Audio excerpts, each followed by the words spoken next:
everybody. My name is Metal Music Man. And I'm Professor Lex. And this is episode 41 of the Metal and Lex podcast. Dude, we made it.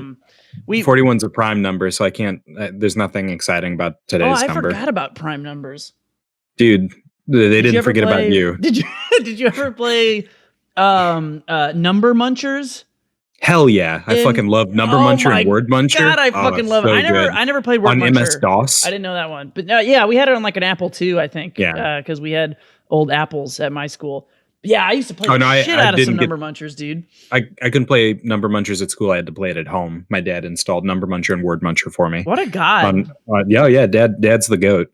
Number Munchers is actually one of my first like major PC gaming experiences, like it was just weird. It probably doesn't get enough credit, but like I remember being in like third grade and at Daniel Boone Elementary in the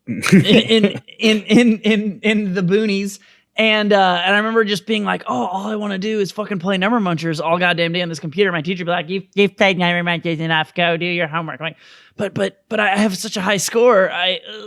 No, see, when I was in school, it was all about Math Blaster and Carmen Sandiego.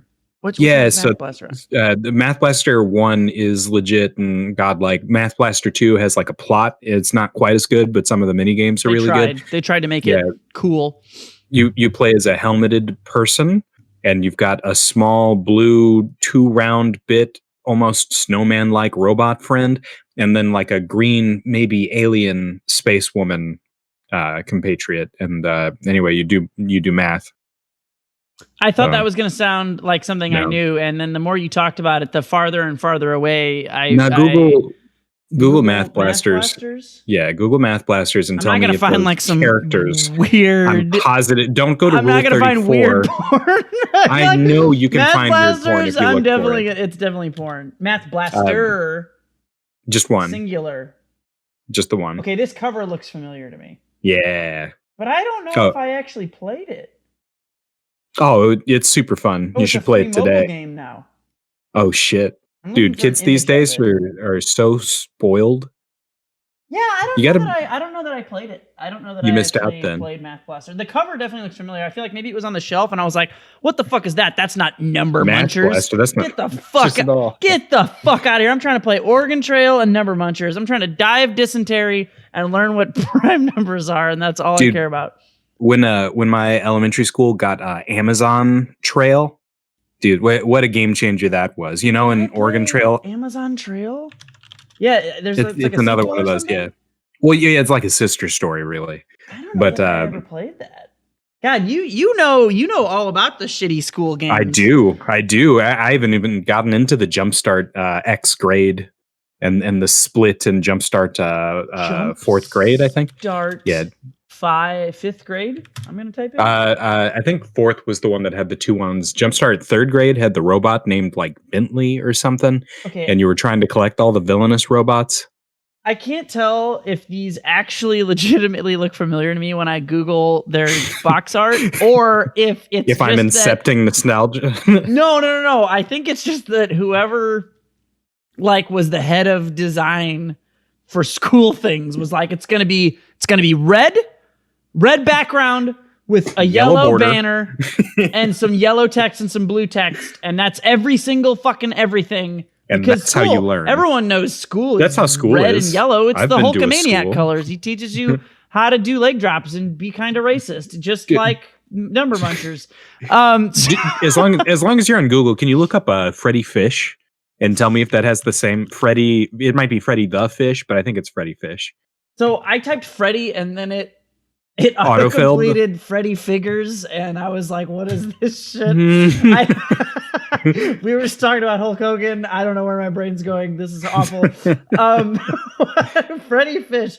This looks like fucking knockoff Guppy from fucking Little Mermaid. The Little Mermaid? What was his name? I want to say Gus, but that's not right. No, it wasn't Gus. Gus he was is a right guppy.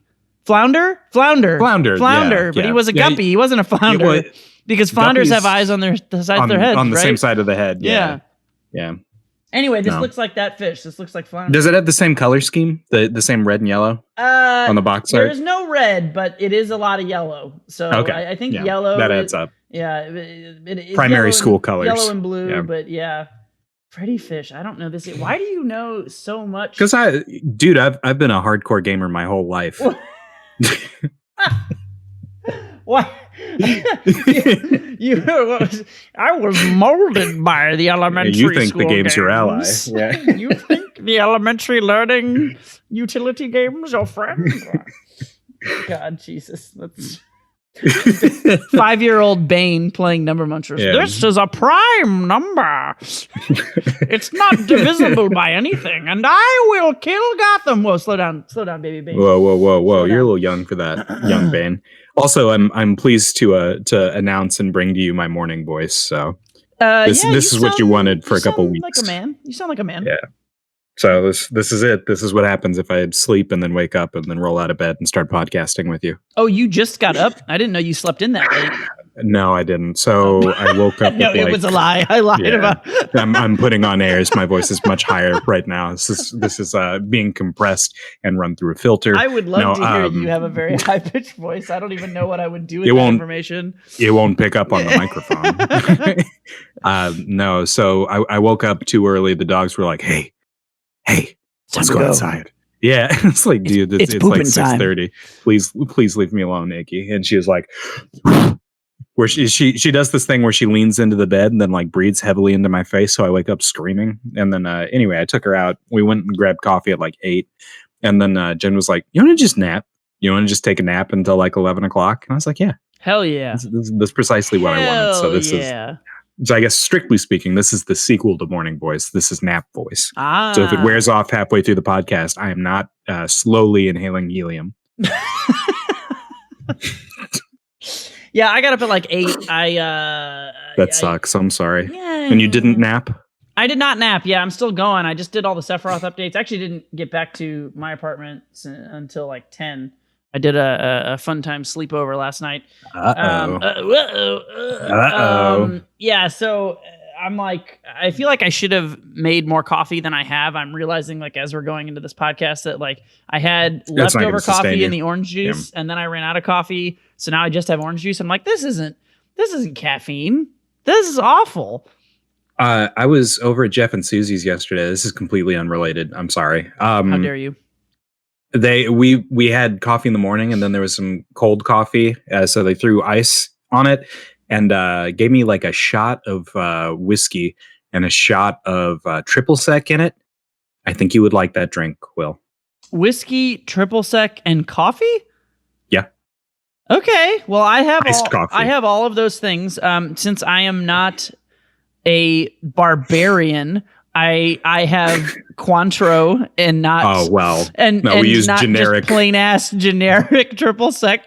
But that might change your enjoyment. As fun as it is being a douchebag, as much as I do enjoy that, I do actually think, as shitty bottom tier generic garbage pail alcohol goes, triple sec is probably the best one. Like, I feel like you could get sure. Like, if you get like shitty any other filler, like crappy margarita mix, or like fucking like the whiskey sour. Yeah, that, or like the $8 martini and Ross yep. fucking what's the word I'm looking for? Sweet vermouth, the really shitty cheap sweet. It's so bad. But a bad triple sec is, you're like, it tastes like oranges. Tastes like oranges. Right? It tastes of oranges. That's pretty yummy. It resembles an orange. It reminisces looks just like of one. Oranges. Yeah. It's got oranges on the container, so whiskey, coffee, orange liqueur. Yeah. Yep. Okay. But just a shot of the whiskey and a shot of the orange liqueur. It isn't. I was expecting it to be real bright like a sunrise is, but the drink, not like the actual sun coming up into the horizon. Of course. But no, it was really muted and subtle and smelled vaguely of like maple syrup. So anyway, do that. Yeah, it's good.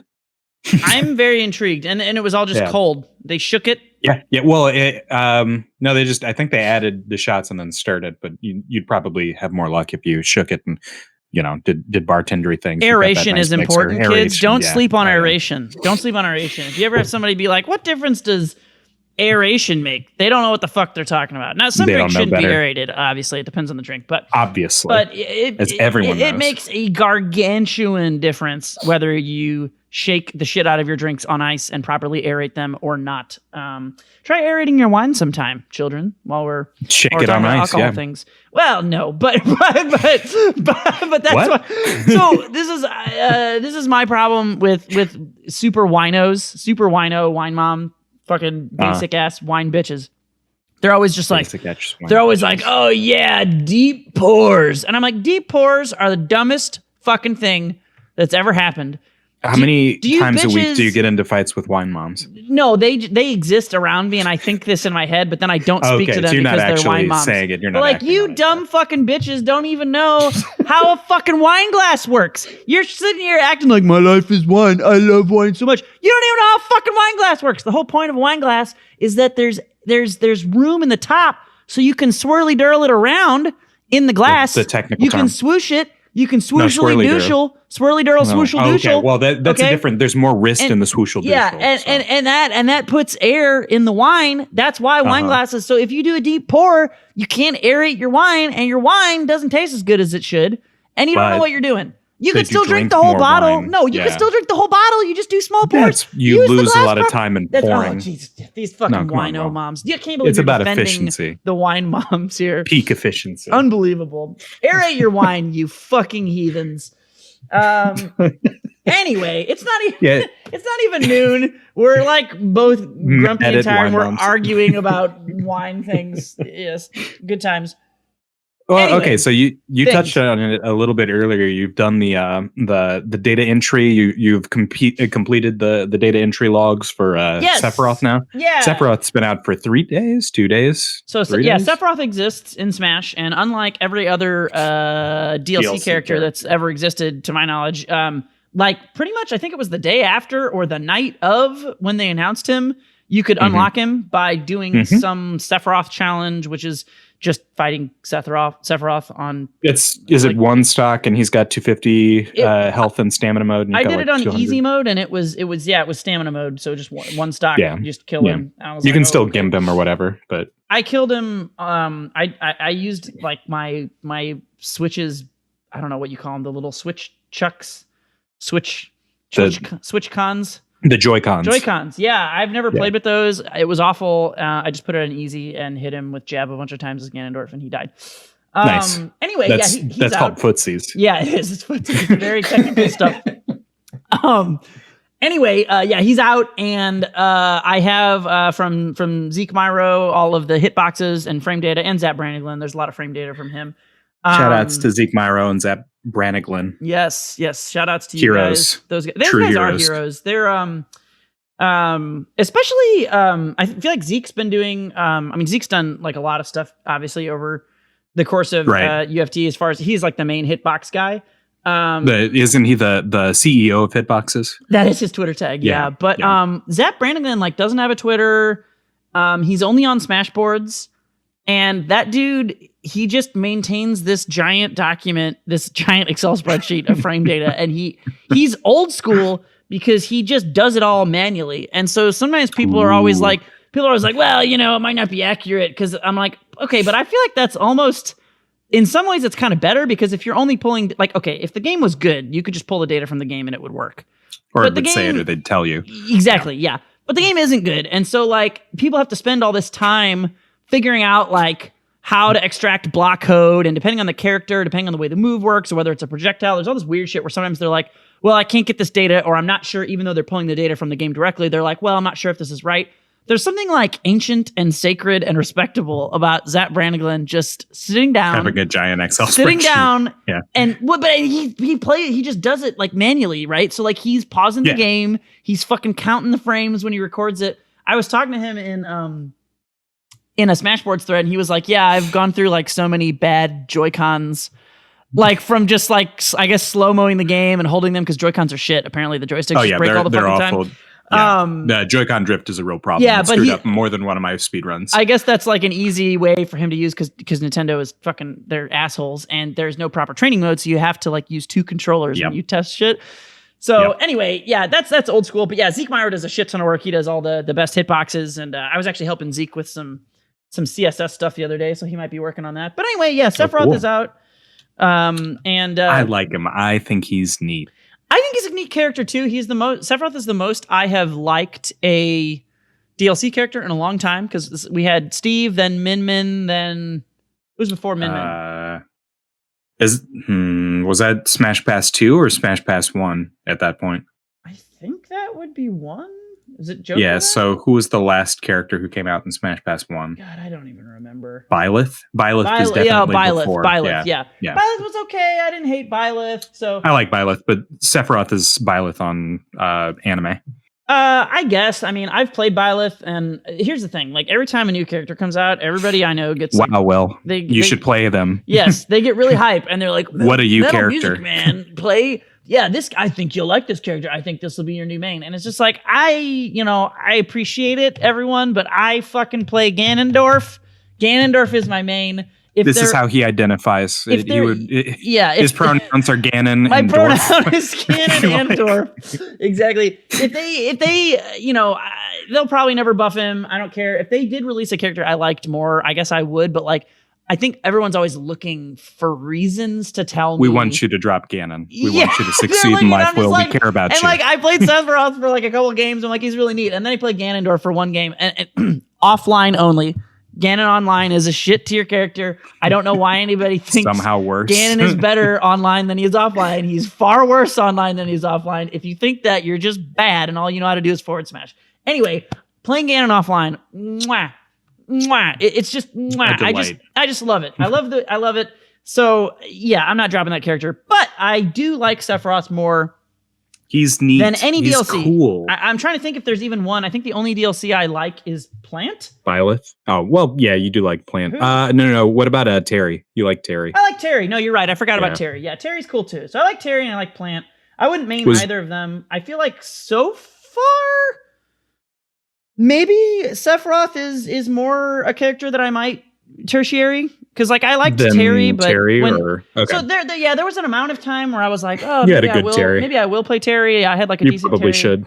When I had like a decent one when he first came out, but I just, even as much as Terry is better than the other Shotos with this regard, I hate the way that you can do special attacks with the A button for traditional fighting game Smash characters. It's the dumbest shit in the entire world.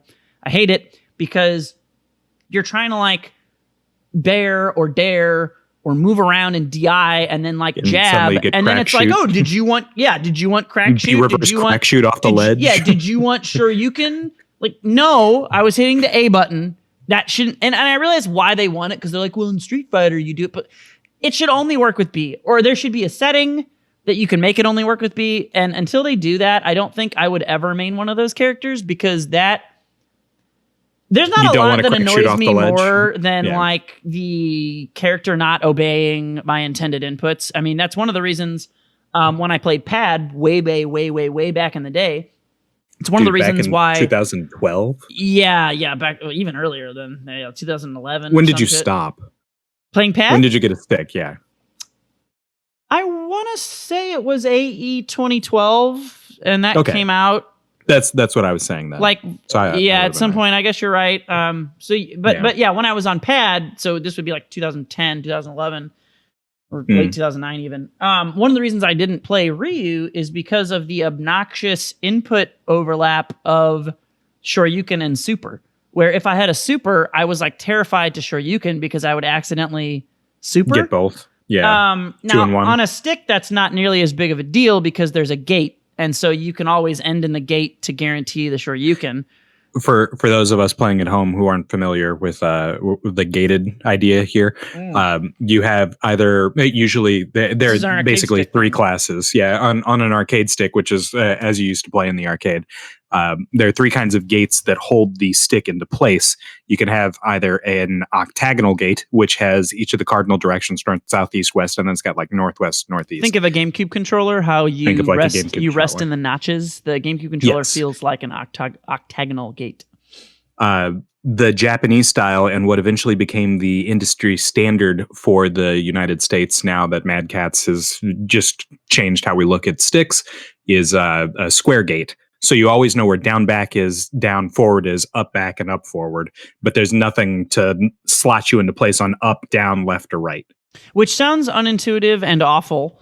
And I was really like convinced. I bought, when I got my first stick and I was trying to learn stick, I bought like an octagonal gate because of the same thing where it's like, well, that's how the GameCube controller is. But the difference that I think people don't realize is like how important down back is. Well, all those directions, how important they are, knowing where they are in a fighting game, and being able to lock in.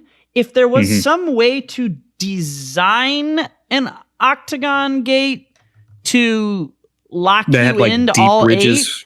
8, maybe then. But the problem with the octagonal gate that I think everybody goes through this when they're learning, especially if they're like me and they've used a GameCube controller, where they're like, oh no, octagon gate makes way more sense. Why wouldn't everyone use an octagon gate? And then when you use it, what you realize the issue is that you can't lock into those. So like on a GameCube controller, because you use it with your thumb, you're riding the edges a lot more, but also it's just a more, what's the word I'm looking for? It's like a more delicate feel. So when you get into a GameCube notch, it's a little easier to know you're in that notch and kind of like hold it. It's because you're doing it all with your thumb, and your thumb is so precise. You've got such precision control over the way that your thumb moves. Whereas like when you're moving like a whole ass arcade stick, you can feel each little notch when you hit it, but it's very difficult to like stay locked into it. And so that is, while we're on this aside, great tangent. That is the reason square gates are the only good gate, because the other one, which we didn't mention, the third one is no gate or circle gate. Circular gate. Which is if you're a serial killer. If you're a serial killer, you use a circle gate. Strictly speaking, circle gate would be for flight sims, where it's important not to have any notches because the inputs are not restricted to 8 directions. It's analog. Like analog rather than digital. If you were playing with a Smashbox, or not a Smashbox, fuck that, we already know what. A Smashbox should have a circle gate. A smash stick. There's a smash stick. Well, it could be a circle or octagon, right? Because again, you're using more directions. This is the key difference that I feel like I love explaining, because I think nobody ever talks about it, but it's this is in my The Street Fighter's Guide to Smash, co-written by Hylian. This is a thing that a lot of people don't consider, which is that the movement in Smash is analog. Yes. And the movement in traditional fighting games is digital. And so that's why the 4-way gate is better, because you need to know exactly when you're in those 4 cardinals. It's very easy to know when you're not in them. Once you get used to the stick, it's easy to know like you're going up or down, but you want to know you're in down back. You want to know you're in up forward to make sure you're getting like those jumps or those blocks. Because you always want to be jumping in or jumping neutral or jumping back. Yeah. And also, it also helps you end inputs, as I was saying, where like if it's a Shoryuken that ends in down forward, you can definitively like easily feel that. Whereas if you're on an octagonal or a circle gate, you can't feel that. So since the game's digital, that's way better. But yeah, if it was Smash like or some shit, or like you're saying a flight sim, that's all. It's analog. An analog expression. So then I think an octo gate is more, you want less restriction because you need a more fluid input capacity. So anyway, that's a cool aside about things. But Sephiroth is a cool character who I like. And I think he's got some upper bound shit that we aren't able to get to yet. And I think that's the case for a lot of characters. It probably doesn't even merit saying, but I'm excited to see where things go, especially with the Shadow Flare, his side B. I think what I'm excited about, the Shadow Flare side B is neat. He's got a lot of neat moves, but like more generally, before we dive into like specifics of that, I think he feels like a fucking normal character. Is that so? He's not. I have to take your word for it on this. He's not fucking Min. Min Min's dumb. Fuck Steve. All my homies hate Steve. Fuck all those dumbass fucking, like, God, they're just so stupid. I'm so sick of like weird ass fucking dumb. Like, just give me like a fucking normal ass character. And Sephiroth, for all intents and purposes, is a normal ass character. He has some unique shit. That's not to say he doesn't have anything cool or good, but like he just feels like you're playing the game of Smash. You're not playing some weird, dumb fucking mini game where your arms go blah, blah, blah, blah, and for some reason they combo and 3-hit kill you from 0 to 80. Like, because your arms stretch, because people like arms. Woo! Arms. Like, I'm sorry. No one likes arms. I'm sorry if you like arms. No one likes arms, and you're a weirdo, and your parents don't love you. But like, okay, I'm not gonna lie. I have fun. I've had fun playing arms with my nephews. And confirm your parents love you, right? No, my parents hate me because I play ARMS. I already told you. Well, okay. I see. I played ARMS, so my parents hate me. But like, I just I get fine. It's a fine game to like, but like, I don't want that character in the game. I feel like that's like the thing about, and Min Min isn't even my most hated character, but like they're getting into like really weird territory with the DLC, where it's like, I understand that characters having cool, unique, different things is cool. I get it. But like Min Min into Steve just really like shook the foundation of my faith in what this game is supposed to be, because I was just like, okay. Like it'd be like if they released a DLC and it was like Olimar's cousin, Olimar's nephew. It's just like all Olimars, and they all like they're pulling up Pikmin from the ground. Woohoo. Like I just feel like you can only have so many characters bizarre things like that. Yeah. Like you can have, anyway, this is why I hate anime fighters. Because every fucking character is Min Min or whatever the fuck. And it's cool. They're like, you hate fun. I need more. It's okay. You can only have so many fucking weird ass characters, dude. And then I just look at the game and I'm like, no. It's still hilarious to me that you played BlazBlue Calamity Trigger and enjoyed it. And then like, I know you didn't keep up with it, but then they added like enjoyed Platinum, it. The Trinity. I would say I didn't hate it.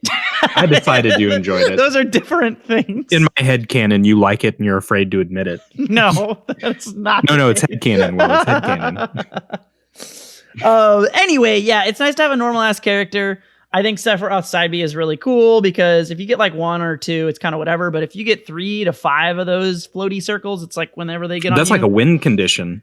It's pretty wild because it's really hard to like not get shield broken, basically. So like it's like, do you just give them a free hit? Like I don't know. I guess you don't want to shield it, right? So then you do give them the free hit. Or maybe you want to parry it, but probably parry or spot dodge or Leisure Legend invincibility. Yeah, but it puts you in a really awkward situation. I think the best thing about him is his up B, because his up B to me, so he has 2 versions. One is uncharged and one is charged. So if he doesn't charge it, he flies like really fast. He can go any direction he wants. It's like Firefox, but even more precise, I guess. Like analog. Yeah, it's basically analog. You can pick any direction. Like, and it's not just the cardinal directions or whatever. He flies really fast, and it doesn't have too much recovery if you don't charge it. And it only just hits. It just hits once. It's called Blade Dash, I guess. Quick recovery. And that's analogous to Falco Phantasm or Fox Phantasm to me. Except you can go any direction with it. It's just like a really, really fast move, and I think if memory serves, it does go through shield, even if you don't charge it. I believe so. So yeah, I think that's the case. So he can't act out of it at all, but like it's really, really fast. It goes really far, and it's just super hard to react to. And it has not that much. I think it's like 20 frames of end lag, which if you go through them far enough or go far enough, you're probably not going to get punished, depending. You could get like dash attacked or I mean, if they read you, maybe. Sure, but yeah, so that's a lot like Phantasm. And then if he charges it, it goes even farther and it hits like 1,000,000 times. And for some reason, it becomes a move called Octoslash, even though it's whatever. It's called Octoslash because you hit them 8 times. Octo, yeah. No, I understand that. I just don't know why they renamed the move because he held the button. Because that's stupid. He's trying to do Omni Slash, but you can't do Omni Slash, and as just an up B, that would be cheating. Anyway, it's dumb that the move has Final 2 Fantasy names. It'd be like if Firefox had a different name depending on whether you went up or down. It's fucking stupid. It's still Firefox. That's my point. It's dumb that it should either just be called Octoslash or it should just be called Blade Dash. But he doesn't hit you 8 times in Blade Dash. Yeah, so don't call it Octoslash is what I'm getting at. It should just be called Blade Dash. But if he does hit you 8 times, do you want it to be 8-bladed dash? No, it should just be called Blade Dash because it's still up B. It's up B is up B. It's the same way they like rename the fucking neutral B when it hits charge points. Like, no, it's Giga Flare. It's just Flare. Yeah. It's just Flare. No. You're just holding B. It's charging Flare. It'd be like if Samus Charge Shot had a different name when it was maximum versus minimum. That's dumb. Does it? No, because that would be so stupid because it's just Charge Shot. It's just Charge Shot. It's very dumb. I hate it. Anyway, his up B is really, really good. It does like 30 fucking damage when he Octoslashes, when he charges it. Yep. It's got a lot more end lag. I think it's like fucking negative fucking 60 40, or some. No, 60? It's like negative 60. I think a whole second. I think if he hits you I think the last hit, I think it's like -40, but I think if he goes through you at all or whatever. So if you space it, it's only like -40, but that's, I don't know. Still really bad. It's still bad. Yeah, it's really laggy if he charges it. But like, god damn if it's not really fast, and god damn if it doesn't have a crazy good hitbox. I was trying to edge guard you with it, and you were just like, Octo Slash. Not only did you not hit me, but I put 30 damage on you. Like, holy shit. It's kind of neat because like the idea is that Blade Dash is supposed to be your safer recovery option, so it's easier to grab the ledge from Blade Dash than it is from Octo Slash. Yeah, snap, sure.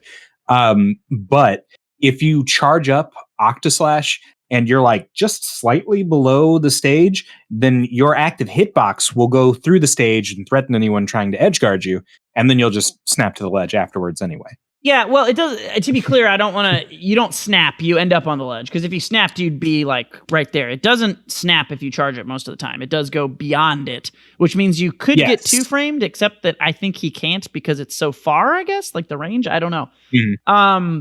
But yeah, it is. It's almost like with a lot of characters, when you do your up B, you can hold down after you input the up B to make them not grab the ledge. Right away. That is pretty cool, but his almost does that sort of automatically just because it slashes so far, I guess, like when you charge it. I don't know. It's kind of a weird interaction. I can't tell if there's something I can do about it or if it really is just that like busted on the ledge. I'm not really sure. You might be able, in that specific instance that I was talking about, where I'm trying to charge up B to the ledge and intercept anybody who's like standing on the ledge, as Ganon, you might be able to jump and dare me. Yeah, or jump over Bear and stage spike you from behind. Yeah, probably. I think there is some sort of vulnerability because he does not seem to snap when he does Octo Slash. When he does Blade Dance, he does seem to snap.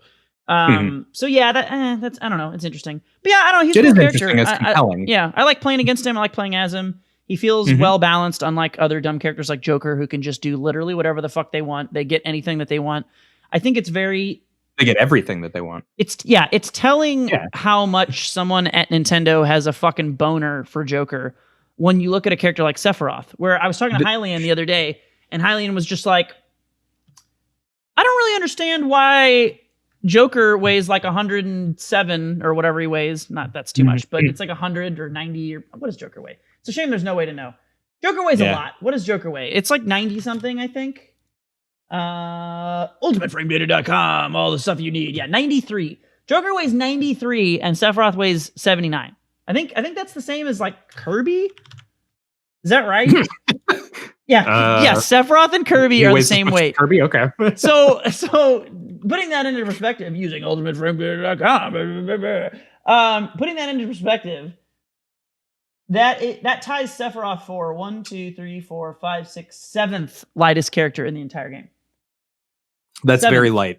That's incredibly light, which is fine. I actually don't think so. So Hylian, what Hylian was saying, he was like, they should switch Joker and Sephiroth's weight. And I was like, well, I agree with that because Joker shouldn't be as heavy as he is because that's fucking bullshit. He should fucking Joker should be Kirby weight. He's a small boy. Joker should be Kirby weight. Joker should fucking be Kirby weight. So Sephiroth maybe should be a little heavier. I don't think he should be 93. I think Sephiroth's weight feels fine, if I'm being honest, from playing him. Sure. The difference is just that Hylian is used to playing Joker, and Joker is fucking broken. Why does he just get everything? He gets whatever he wants. That character's stupid. He gets everything he wants. He gets everything he wants. They've already nerfed him like fucking 3 times, and he's still still top 3. Yeah. Fuck Joker. Joker is like fucking.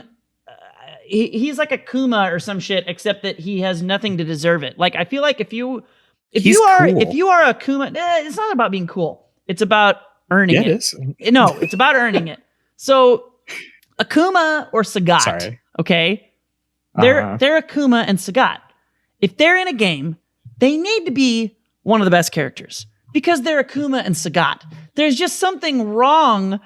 It'd be like with a mid-tier godlike character. It's just not right. Like they've with always the been ludonarrative good. Dissonance. They don't need to be. Yeah, they don't need to be the best character, but like they need to be good. If they're not good, it just feels very wrong. We fucked up the storytelling. Yeah, it just feels wrong. Yeah. Okay. Joker, on the other hand, I don't know. This guy's been in the game for 5 seconds. He didn't even launch with the game. Why does he get to be a fucking cool, good character? Because Persona's cool. Shut the fuck up. Get back to me when you've been in like 4 Smash games. Like, right? It's to say, okay. So here's my Smash. Okay. Here's my Smash comparison. My Smash comparison to what I just said is Falco. It feels wrong when Falco is bad. And anyway, that's reason number 7,469 why Smash 4 is a terrible video game that no one should play. Because Falco is bad in that game. And that's Which, of wrong. course, is illegal. That's wrong. Yeah. It's not right for Falco to be bad. He just can't be bad. It's not right. I feel the same way about Snake. Like, Snake can't be a bad character.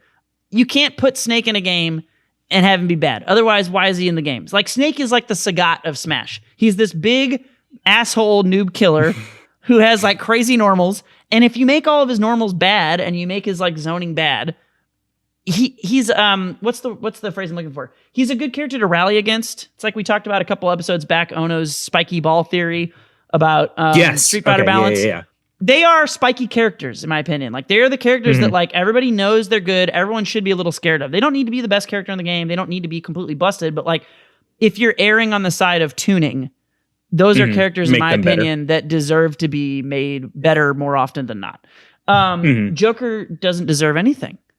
Joker is a fucking 1% trust fund Smash baby. Joker just shows up. He hasn't earned a goddamn thing. And he's like, why are you all so bad? Why is my tether infinite and unpunishable? Why do I weigh 40,000 pounds? Why do I have fucking guns that have been nerfed 5 times and are still busted?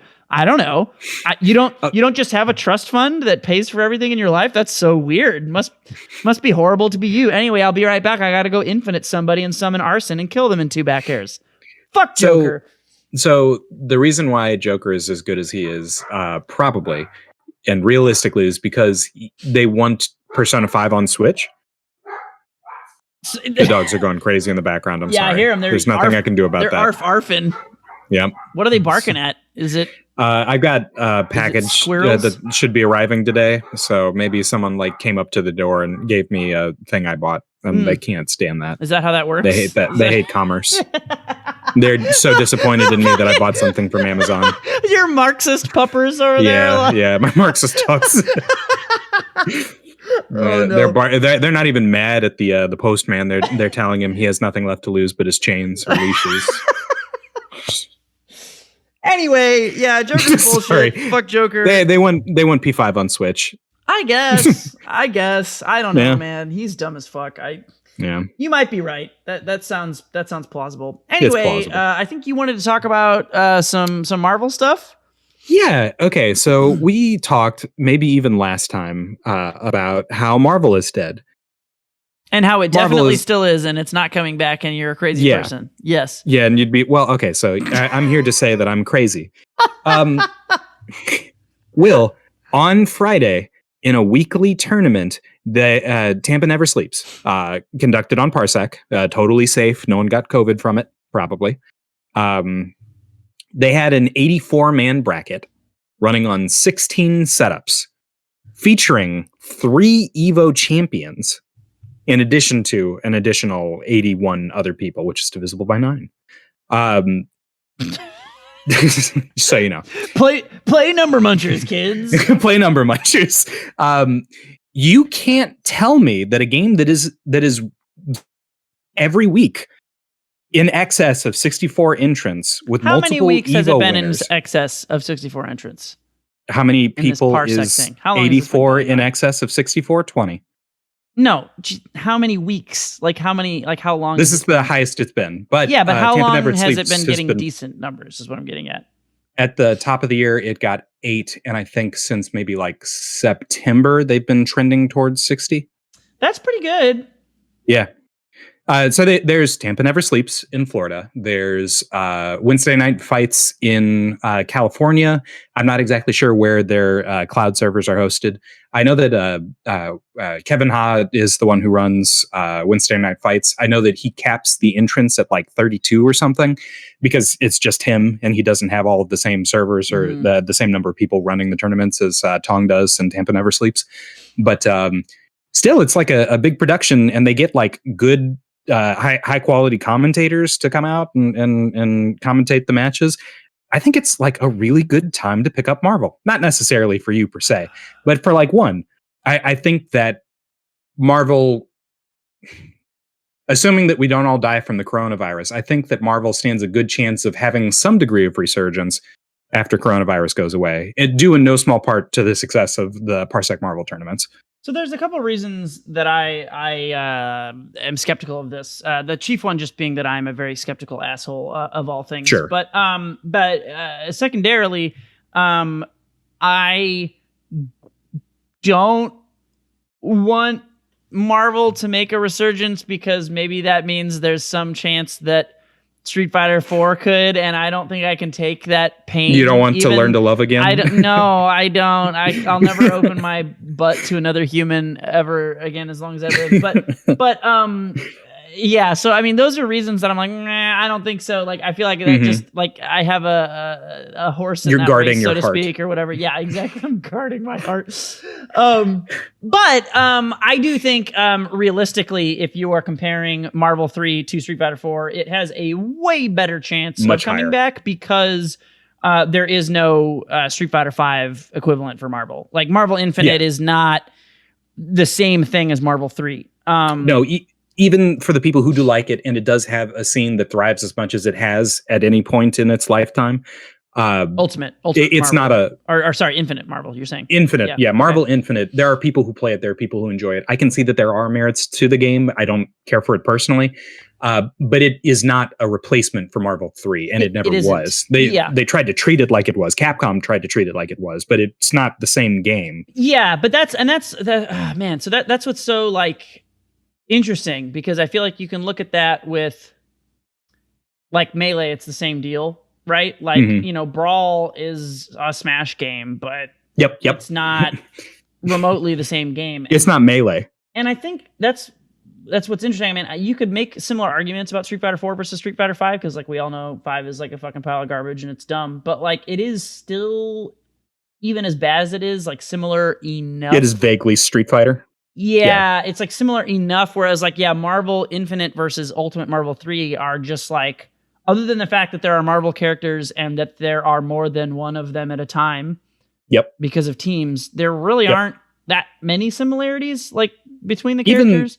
Right, because even like setting the characters themselves aside, it plays like Street Fighter Cross Tekken. I think it's way more like that. Yeah. You don't have a character with assists. You have two characters who alternate every time you press the tag button. Yeah. And by being two characters, they're essentially one character. Right? Because at any point, you just keep pressing buttons. Having the third character makes it feel a little bit more like a full team, because you're tagging in one or the other, doing an assist, etc. There's a little more nuance to what you can do and how you can interact between the different characters. Yeah. So anyway, I didn't mean to derail that so hard, but my point being, as much as I do not want Marvel for various reasons to come back, it certainly has a way better chance than a lot of other games. Yeah. It's come back a couple of times, and I think that's what gives me hope that it will do that again. I don't know that it's going to be a permanent fixture in everyone's life when it does, or if it does. Marvel has died multiple times. Marvel 3 specifically has died multiple times since they stopped supporting it. And they stopped supporting it, I want to say, like sometime around 2012. The last time they patched the game was to remove an alternate outfit for Magneto. It used to, okay. Here's a bit of Marvel 3 lore for you. I don't know about this. Yeah. So the original Marvel vs. Capcom 3, no Ultimate here, had the DHC glitch upon which the entire metagame was based. Mm-hmm. If you put a character into a capture state and then did a super and the super didn't connect, and then you DHC, delayed hypercomboed, which is where your next character comes out and does a super and they don't hit them, then it resets the hit stun and damage scaling. So that became the game. You would do something that would end in the DHC glitch so that you could kill a character every touch. And Magneto's costume was a problem. Well, they fixed the DHC glitch, and then we discovered TAC infinites pretty well off the bat. We discovered all kinds of horse shit with, like, Virgil really should have been rebalanced. I'm glad he wasn't in retrospect, but he should have been. There's a bunch of balance changes that they could have made. But most importantly to Capcom, they released alternate costume packs, and they did them in waves. And Magneto had a costume pack that made him look vaguely like an IRL dictator, like a specific person, some I think South American dictator. They didn't sell it. They didn't sell Magneto's costume, but if you owned a costume for any other character and selected that alternate costume and then quickly deselected and moved over to Magneto and selected, then you could play as Dictator Magneto. And it was cool. And so Capcom came out of nowhere and removed that glitch. They never... Oh, the glitch was that you could get it without buying it. Well, that you could play it at all because it was offensive to people who had been subjugated by that dictator, wherever he was.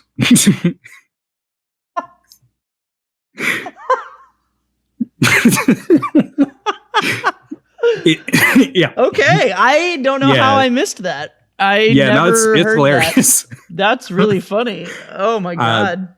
But yeah, that's what got Capcom out of bed. That's the last time that the developers supported the game, was when they removed the ability to glitch a costume that was offensive, kind of.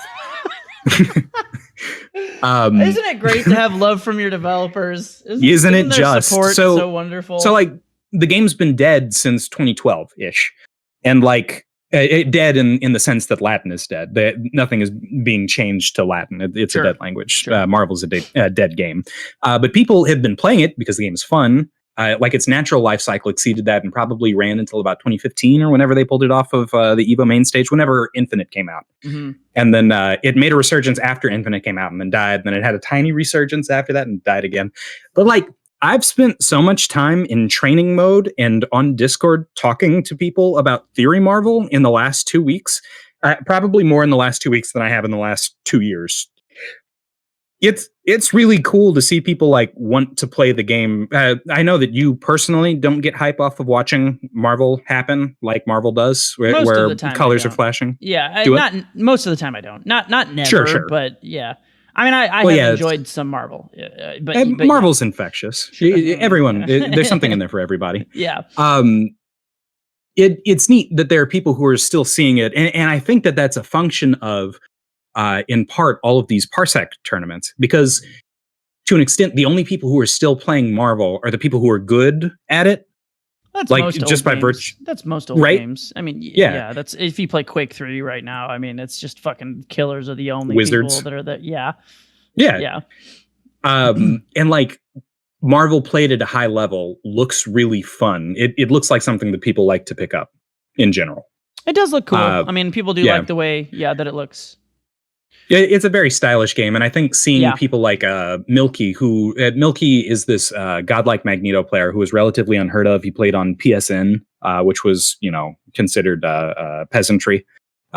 So he never really made it out to any major tournaments until I want to say like 2018 or so, like after Marvel was dead and only Wizards played it. Seeing him come out and like be good and style on people who everyone knew to be good players has I think gotten a lot of people to get up out of bed and fire up training mode. And I'm here for it. I want to see more people play it. I like seeing people excited about Marvel. But do you think, I mean, I think it'll live again for another year and then die. Yeah, that's always. I think 2021 will be the newest year. Every time this topic comes back around, whether it's on the podcast or just in general, like on the Twitterverse, like I'm always so skeptical of like any of these games, and it's just weird because there's always like that big pink elephant Melee just staring at you. Oh, because you remember when they had that huge online tournament in the middle of the pandemic for Melee? Sure. Mm-hmm. I don't. I thought they did. Didn't they do one? Did they? Yeah, I thought we were still hashtag free Melee. Is that not a thing? I thought we've done a couple big. Okay, well, good for them. I completely missed it. I thought, because like Zane's been winning some things and like they've been. Has he? Good for Zane. Oh yeah, Zane is like the best right now in the world. Better than Hungrybox? Yeah. Or is it just in this weird era that we're in right now? It's hard to say for sure, but I mean, there have been several tournaments that Zane, I think, has won during COVID. Good. Fact good check for me, Zane, guys. But I'm pretty sure that's real. Mango was just like literally 2 days ago was tweeting Zane about a tournament they're both going to this weekend or something. Good. Okay. Never Mango mind. Was like, I take back what I was saying then. You're going to win. You're on another level or something. And Zane was just like, haha, got him or whatever. Anyway, this is a bad summary, but it was something like that was their Twitter interaction. I guess my ear is to the wrong ground for Melee. I was under the impression that Nintendo had quashed anyone's hopes of seeing Melee online. I think it has more to do with the fact that particular tournament, the Big House, was advertising significantly the Slippi usage. Oh, okay. Because that same time frame, even right when the Big House got canceled, Melee Summit happened, and the Melee Summit Twitch page had a bunch of shit about Slippi, and as soon as the Big House shit happened, they pulled it all down and they ran that tournament anyway. And as far as I know, they still did use Slippi, but they just didn't say that they were using Slippi or something thereof, and I have not heard of any issues with that. So okay, well, I was wrong. Nintendo. I was informed. I could be. Yeah, I don't know. I mean, I'm not super duper ear to the ground either, but I know Summit did occur because I watched some of it. So okay, good. Summit is not a big proper tournament. It's an invitational. So yeah, things. But anyway, point being, I don't know, man. It's hard to know whether anything. It would be really neat if Evo did a better job of, or the other, once COVID's done, any other big tournament, but Evo especially, it would be neat if they did a better job of including old games, games that people like to play rather than games that people should be playing according to Capcom. Yeah.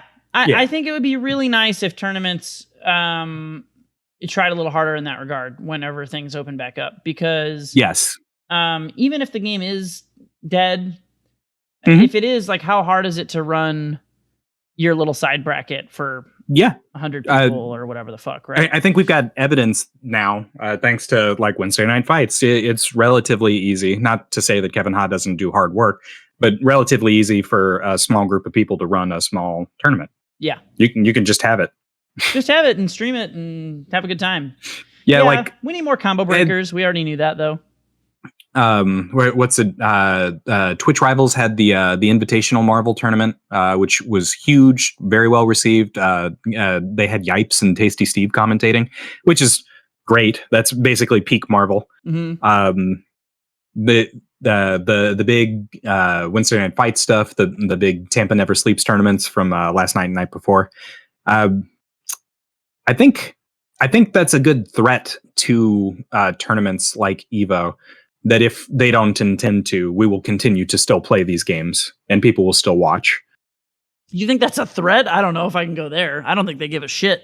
Evo? No, they don't give a shit, but the tournament still happens. And so Marvel is as alive as it can be. I guess. I wouldn't call that a threat because I don't think that's enough pressure for them. I think that's more what I was getting at is like, it would be nice if they did have some, I don't know how you do that though. Does the community just bitch about it or something? Like it's the same way when Melee got removed from Evo. It was just like, this is bullshit. Like it is. The Melee finals are just so good every fucking year. It's just baffling to me that anyone would sit down and be like, yeah, we need to pull this off. Ixnay on the ALMA. Like, yeah. I just don't get it. I don't know. So yeah, I don't know, man. I don't know. I always just get depressed when we come back to this topic because like you're always so fucking hopeful. I am. You fucking fool. You don't abandon hope, all ye who play fighting games. Play Marvel here. Yeah. No, I understand that these games, being as they've been dead before, have absolutely the capacity to be dead again. And games like Melee, even, which are thriving and have so much support and fan support. Have the capacity to die, as all games have the capacity to die. I know we haven't seen any greats like Melee or maybe like Super Turbo or something just be dead in the same way that Marvel's been dead. But it'll happen one day. Super Turbo is probably the closest traditional fighting game to a Melee, where it's just, even if it's not constantly being played actively in the public eye, it can always just come around and be like, there's a big Super Turbo tournament. It's fucking hype. Oh, no. Because it's Super Turbo. The Co-op Cup, the Cooperation Cup for Third Strike. That's the event to watch every year. Yeah, that somehow still happens, even though Third Strike is dead 99 days out of 100 or whatever you want to say. Yeah. But then when that comes around, everyone was like, oh, it's Third Strike time. Yeah.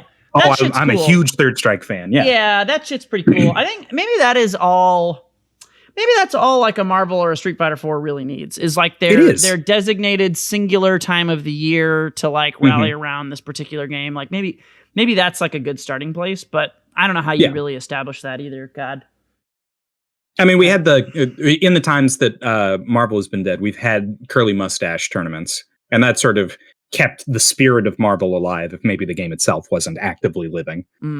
Yeah. Yeah. So like, I think at least in that respect, where we had like a once a year semi-invitational tournament that some people would go to and everyone would watch and act like they were a huge Marvel head for. Compared to that, how we've got multiple weekly big tournaments, the game's alive. It's got a pulse. It's not a strong pulse. It won't last for long. It won't last more than a year, but it's alive. And that's better than I've had, and I'm willing to take it. I hate how happy you are. What's wrong with you? Stop I know being it's so awful. Fucking positive, you fool! You Dude, fool! It gives me an excuse to go into training mode with Jill and Storm. Do you know how dumb that is? You shouldn't have been doing that when Marvel was alive, and now no one can stop me. Why do you enjoy life so much? What happened to you that made you think it was okay to be this happy? To be. That's my mistake, See a Will. doctor. I respect your opinion. There's something wrong with you. Oh my God. Well, I think that about covers it unless you had any other Marvel-y things to add in for the moment. Or, Chris and Ryu, you'll have a blast. Come on, Will. I will play Come 5 play minutes Marvel of Marvel with you. I will play 5 minutes of Marvel with you next time you have some time. You offered me that devil's bargain before, where you'd either play Marvel or Persona, and I think Persona's the smart money. So we'll be streaming. We'll be streaming coming my to a Let's Play of Persona. Yeah. Okay. Yeah. So keep a sharp eye out, Jordan. We're gonna be playing Marvel, or not Marvel. Pardon me. Persona. I don't know.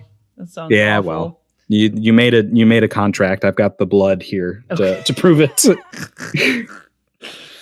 Oh no. All right. Well, I have been Metal Music Man. I've been Professor Lex. And we will catch you guys on the next one. See ya. See ya.